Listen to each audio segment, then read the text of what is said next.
Assalamu alaikum. Bonjour à tous. Aujourd'hui, je me permets de publier une vidéo sur un sujet qui concerne toute la communauté musulmane. Ce sujet concerne les boissons de la marque Coca-Cola Company. Alors je parle bien évidemment de Coca-Cola, Fanta, Sprite et toutes les autres boissons de la compagnie. Disons-le sans détour, dans le Coca, il y a de l'alcool. Et ce n'est pas une information étendue par un frère qui l'a entendu par un frère, qui l'a entendu d'un cher, qui lui-même la tient d'un autre cher, ami d'un scientifique qui travaille dans une société en étroite collaboration avec la firme Coca-Cola. Non, l'information vient directement du service consommateur de Coca-Cola.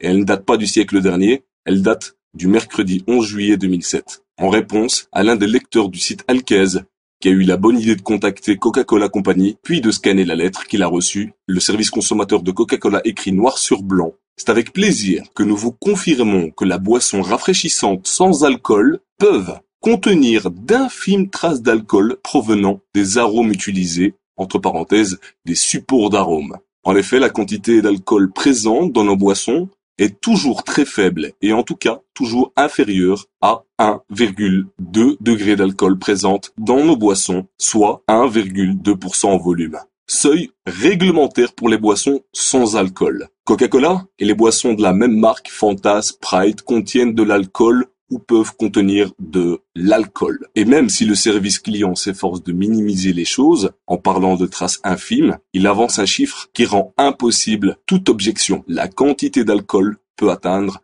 1,2% en volume. Autrement dit, une bouteille de Coca-Cola de 1,5 litre peut contenir jusqu'à 1,8 centilitres d'alcool. Vous vous imaginez? Et on sait très bien qu'il y en a qui sont accros au Coca-Cola. Ce chiffre va leur donner des idées de tout l'alcool qu'ils ont pu avaler. Alors si on fait la conversion entre la quantité d'un pack de bière, on a en effet vite fait de remplir des canettes de bière de 1,8 centilitres d'alcool. Alors plus sérieusement, ce qui m'a poussé à enregistrer cette vidéo, c'est le comportement de certains soi-disant musulmans. Il suffit d'ouvrir les yeux, d'aller dans les commerces et de voir si les musulmans vendent effectivement cette boisson. Et comme le disait un ami dans une autre vidéo, quand vous allez au supermarché, ouvrez les yeux, regardez, la communauté musulmane ne boit que du Coca-Cola. Et alors ce qui est le plus important, c'est que quand vous allez dans une mosquée, qu'est-ce qu'on vous sert? Du Fanta et du Coca-Cola au sein de la mosquée. Alors, à part le fait qu'il y a de l'alcool, sachez que boire du Coca-Cola, c'est financer, je dis bien, aider le gouvernement israélien à tuer chaque jour des Palestiniens. Vous imaginez le nombre d'argent que vous avez pu donner dans votre vie à la compagnie Coca-Cola. Pour ma part, il est inconcevable de donner 1 centime à Coca-Cola ou à toute autre société ou entreprise sioniste. Sachant qu'un jour je vais passer devant Allah Azza wa Jal, notre créateur, et qui me posera la question: as-tu aidé les sionistes à tuer des frères musulmans? Que répondrai-je à ce moment-là? Non? Alors il suffit d'aller sur internet et de regarder les commentaires des consommateurs musulmans pour se rendre compte de la gravité de leurs commentaires justement. Et à ce juste titre, je vais vous lire quelques propos de consommateurs musulmans. Le premier: franchement, c'est le cadet de nos soucis. Quand les Palestiniens meurent sous les canons et les tortures, et que vous vous intéressez aux bulles du Coca-Cola, qui sont halal ou haram, vous faites pitié. Alors franchement, c'est cette personne qui me fait vraiment pitié. En achetant les marques Coca-Cola, c'est financer justement les meurtres et les massacres envers les Palestiniens. Alors un autre commentaire qui est beaucoup plus poignant: je bois du Coca-Cola, du Fanta et du Sprite régulièrement, et je n'ai jamais eu la gueule de bois. Cessons de chipoter sur des constructions de phrases tout à fait claires. Moi j'estime que Coca-Cola est bien claire dans ses propos et on devrait la remercier.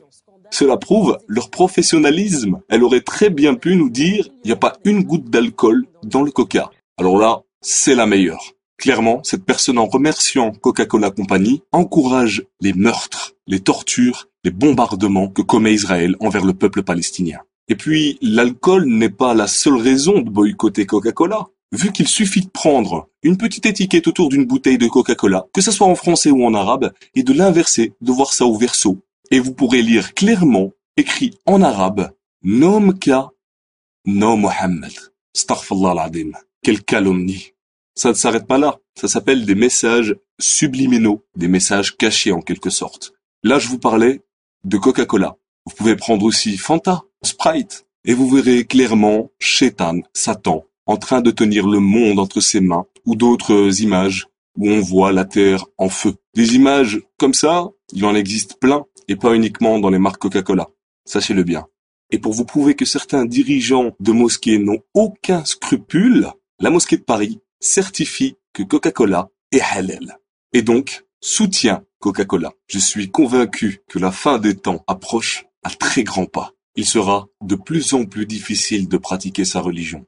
Le prophète Mohammed sallallahu alayhi wa sallam dit en ce sens que viendra un temps où la condition de celui qui voudra rester ferme sur sa religion sera comparable à celle d'un homme qui tient une braise dans la paume de sa main. Rapporté par Tirmidhi. À la fin des temps, il y aura des dévots ignorants et des connaisseurs pervers. Quand vos savants apprendront en vue de gagner dinars et dirhams. Viendra au sein de ma communauté des gens qui considéreront l'adultère, le port de la soie pour les hommes, le vin et les instruments de musique comme licites. Rapporté par le Bukhari. Salama, qu'Allah l'agrée, rapporte que le messager d'Allah sallallahu alayhi wa sallam a dit: viendront après moi des émirs dont vous agréez certaines choses et réprouverez d'autres. Celui qui les réprouve, c'est innocenté, et celui qui les désapprouve est préservé. Mais le péché ne touche que celui qui les agrée et les accepte. Les compagnons dirent: ne devons-nous pas les réprouver par l'épée? Il répondit: non, tant qu'ils accomplissent la prière. Muslim.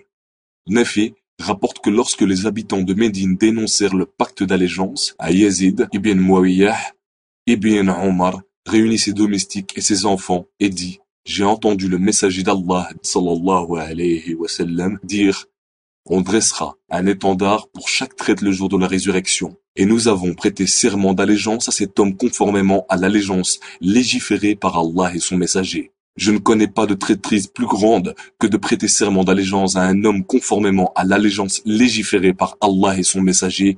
Je ne connais pas de traîtrise plus grande que de prêter serment d'allégeance à un homme conformément à l'allégeance légiférée par Allah et son messager, puis de le combattre.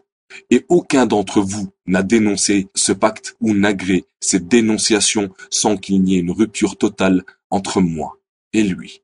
Al-Bukhari. Chers frères, chères sœurs en islam, je vous conseille vivement d'aller faire vos propres recherches. Comme je dis souvent, une info vérifiée par soi-même vaut 10 000 infos. Barakallahu fikoum.